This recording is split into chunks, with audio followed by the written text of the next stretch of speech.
একটা সন্তান জন্মানোর মুহূর্ত থেকেই বাবা মায়ের জীবন বদলে যায়। রাতের ঘুম হারাম হয়ে যায়, নিজের ইচ্ছেগুলো ধীরে ধীরে ত্যাগ করে দেয় তারা।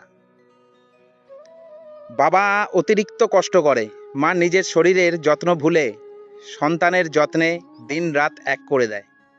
সন্তানের প্রথম হাঁটা, প্রথম কথা বলা, স্কুলের প্রথম দিন, সবকিছুতে তাদের চোখে একটা আনন্দের জল চলে আসে।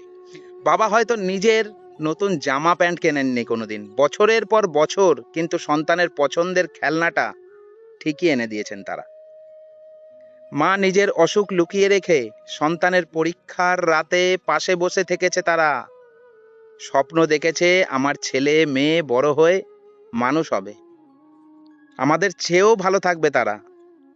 কিন্তু সময় কেটে যায়, সন্তান বড় হয়ে যায়, চাকরি পায়, নিজের সংসার পাতে।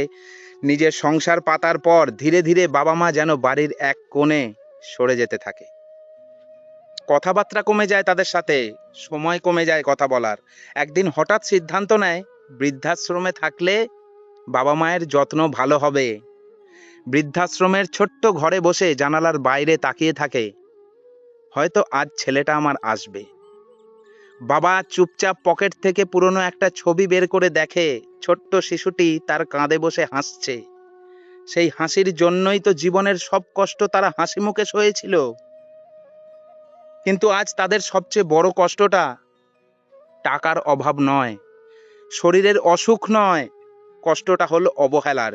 যে হাত ধরে হাঁটতে শিখিয়েছিল, আজ সেই হাতটাই তার আর কেউ ধরে না।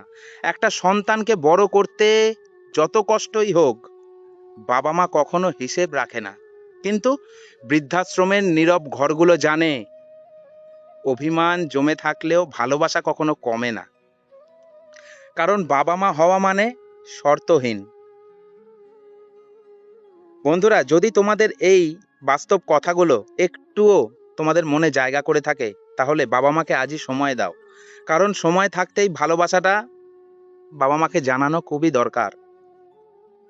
আর এই রকম ধরনের বাস্তব কথা জানতে আমার পঙ্কজ কি দুনিয়া চ্যানেলটা একটু সাবস্ক্রাইব করে দিও বন্ধুরা। ভিডিওটা ভালো লাগলে একটা কমেন্ট রেখে যেও, আর একটা লাইক দিয়ে যেও। ধন্যবাদ। ভালো থেকো তোমরা, সব সময় সুস্থ থেকো।